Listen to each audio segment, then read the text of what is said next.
राज्यसभा की कार्यवाही चल रही थी। बोलने के लिए खड़े होते हैं आरजेडी के राज्यसभा सांसद मनोज झा और कविता सुनाते हैं ठाकुर का कुआं। मनोज झा संसद में कविता सुनाते हैं तो माहौल बिहार तक गर्मा जाता है और बिहार में मनोज झा की कविता के बाद से ब्राह्मण वर्सेज राजपूत का माहौल जो है वो गर्म हो जाता है। आरजेडी के सांसद मनोज झा ठाकुरों को लेकर के निशाना साधते हैं तो आरजेडी के ही नेता आनंद मोहन उन पर निशाना साधते हैं और यहां तक कह देते हैं कि अगर वे राज्यसभा में मौजूद होते तो उनकी जुबान खींच लेते और वहीं फेंक देते। अब आरजेडी में खुल करके ये जो लड़ाई है वो सामने आ चुकी है ब्राह्मण वर्सेस ठाकुर की। आखिर इस लड़ाई में किसका फायदा होगा?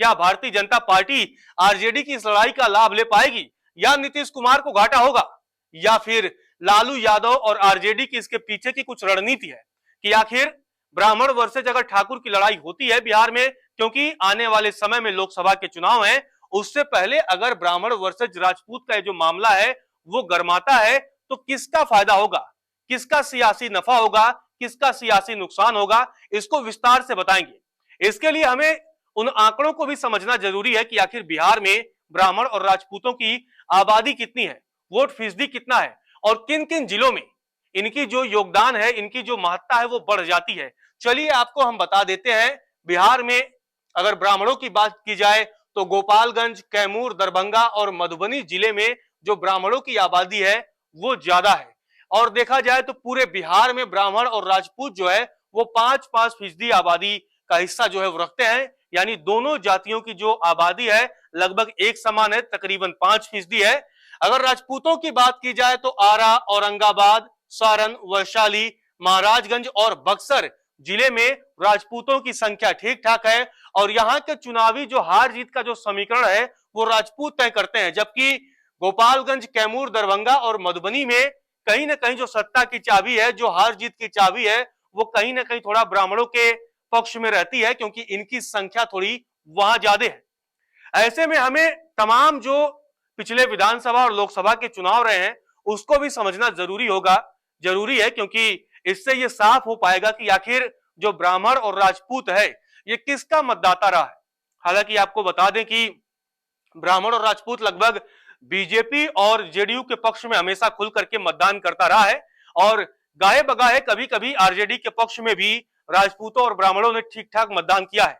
चलिए आपको आंकड़ों के जरिए समझा देते हैं कि आखिर अब तक का जो इतिहास रहा है, पिछले 15-20 साल जो रहे हैं, उस दौरान जो भी चुनाव हुए, चाहे लोकसभा के हुए चाहे विधानसभा के हुए, उस दरमियान ब्राह्मण और राजपूतों ने किसे मतदान किया, किसके पक्ष में ज्यादा मतदान किया।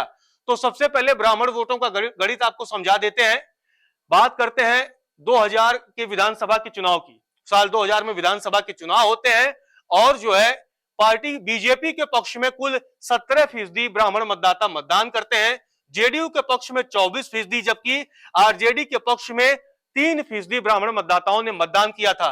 तो अगर देखा जाए तो जब 2000 में विधानसभा के चुनाव हुए तो जेडीयू के जो पक्ष में ब्राह्मणों ने ठीक ठाक मतदान किया, तकरीबन 24% ब्राह्मणों ने जेडीयू के पक्ष में मतदान किया।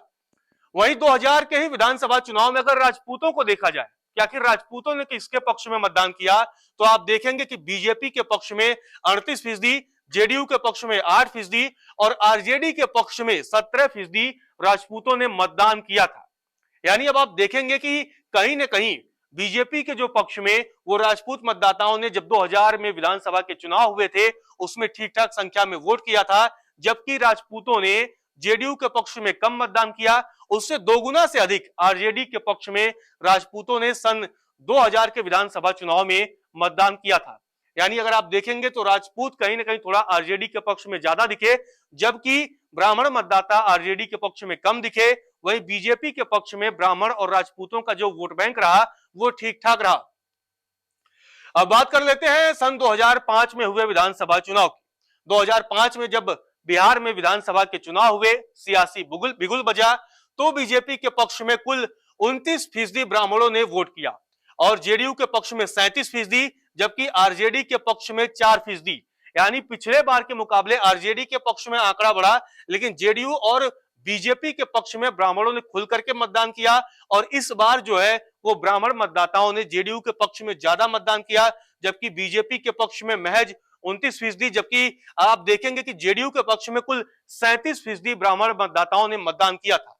वही 2005 के विधानसभा चुनाव में राजपूत वोटों की अगर बात कर ली जाए तो बीजेपी के पक्ष में 23%। इस बार अगर आप देखेंगे सन 2000 के विधानसभा चुनाव में राजपूतों ने जेडीयू के पक्ष में महज 8% मतदान किया था, लेकिन जब 2005 में विधानसभा चुनाव हुए तो ये आंकड़ा बढ़कर के 45% हो गया, यानी 5 गुना से भी ज्यादा संख्या ये बढ़ गई।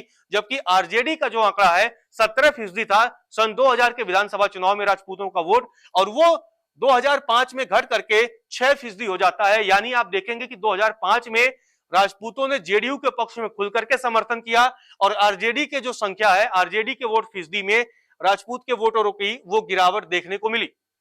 अब बात कर लेते हैं 2010 के विधानसभा चुनाव की, क्योंकि जब 2010 में विधानसभा चुनाव हुए तो ब्राह्मणों ने किसे मतदान किया।